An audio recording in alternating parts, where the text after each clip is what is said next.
नमस्कार दर्शकों, आप देख रहे हैं proud of Rajasthan channel. Ahmedabad के क्लाउड 9 प्रांगण में साहित्य और संस्कृति की अनोखी शाम का आयोजन हुआ। गुजराती डायरों के इस भव्य कार्यक्रम में सुप्रसिद्ध साहित्यकार नीरज कापड़िया ने अपनी शानदार प्रस्तुति से सभी श्रोताओं का दिल जीत लिया। गुजराती साहित्य और संस्कृति के रंगों से सजी ये संध्या श्रोताओं के लिए बनी एक यादगार और अविस्मरणीय झलक। साहित्य संस्कृति की रंगीन संध्या, गुजराती डायरों का भव्य आयोजन। अहमदाबाद क्लाउड 9 प्रांगण में इस विशेष अवसर पर नीरज कापड़िया ने अपनी अद्वितीय प्रस्तुति से श्रोताओं को मंत्रमुग्ध कर दिया। गुजराती साहित्य और संस्कृति के रंगों से सजी ये शाम साहित्य प्रेमियों के लिए एक अविस्मरणीय अनुभव साबित हुई। ये आयोजन न केवल साहित्य और संस्कृति का संगम बना, बल्कि गुजरात की समृद्ध परंपरा और भाषा की धरोहर को भी उजागर करने वाला रहा। धन्यवाद। इसी तरह हमारी चैनल को लाइक और सब्सक्राइब कीजिए और लोगों को शेयर कीजिए। आप देख रहे हो वॉइस, आप देख रहे हो प्राउड ऑफ राजस्थान।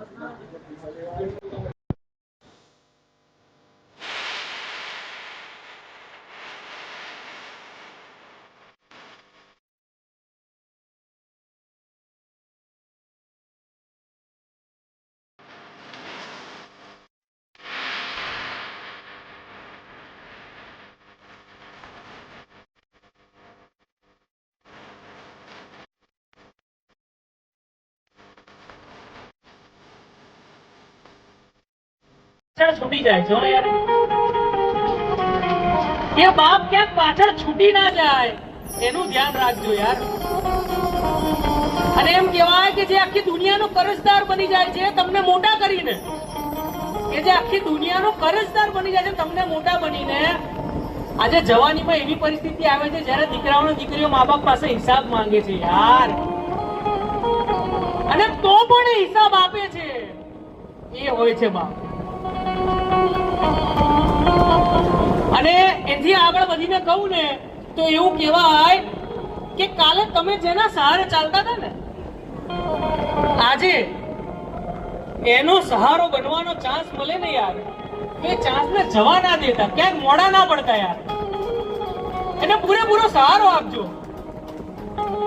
ખાલી કશું જ નહીં કરો ને, બાપની બાજુમાં બેસીને માથું મૂકીને એટલું કહેશો ને કે પપ્પા ચિંતા ના કરતા, હું બેઠો છું યાર। અરે બાપનું શેર લોહી ચડે યાર, કે મારો દીકરો મને આજે આવું કે છે। અને એમ કહેવાય કે બાપ પોતાના દીકરા માટે શું વિચારતો હોય, એના માટે આપણા રાજભા ગઢવી સાહેબે બહુ સરસ કવિતા લખી। ક્યારેક પોતાનાથી હેરાન, ક્યારેક દુનિયાથી હેરાન, એક બાપના માથે કેટલા ટેન્શન હોય, બહારની એટલી ચિંતા, અને એમ કહેવાય ને કે આખા બ્રહ્માંડનું એક યુદ્ધ ચાલતું હોય એની અંદર, પણ એને ખાલી એક જ વસ્તુની પડી હોય, જે છે તમારા ચહેરા ઉપર રહેલી સ્માઈલ યાર। એક બાપ શું શું કરે છે અને શું શું સહન કરે છે એ તો વિચારો યાર। અને એઝ અ ચાઇલ્ડ આપણે મોટા થઈએ, આપણે જ્યારે મોટા થઈએ અને જવાનીની હવા લાગે ત્યારે આપણે એવું કહીએ કે વોટ્સ ધ બિગ ડીલ, બધા કરે છે ને તમે કર્યું છે। ત્યારે એ સંબંધ છે ને ક્યાંક છે ને મરી જાય છે યાર। ક્યાં એ બાપ છે કે જેને પોતાના કપડા વિશે, જૂના કપડા વિશે ક્યારેય વિચાર્યું નથી, અને દિવાળીમાં તને કપડા નવા પહેલા પહેરાયા છે, કે જે પોતે પંખામાં સૂતો છે અને મારો દીકરો કે મારી દીકરી એસી રૂમમાં સૂવે એવું વિચારે છે, એ હોય છે બાપ યાર। કે જાણે એમ કહેવાય ને કે તમારી દરેક જીદની આગળ ઝૂકી જાય છે ને, એ હોય છે બાપ। બાકી આખી દુનિયામાં કોઈનાથી ઝૂકતો નથી, પણ જ્યારે પોતાનો દીકરો કે દીકરી કઈ કે એટલે એ બાપને ઝૂકવું પડે છે યાર। અને એટલે જ કદાચ એ કહેવત પડી હશે, કહેવાય હશે કે જેને કોઈ ના પહોંચે ને એને એનું પેટ પહોંચે।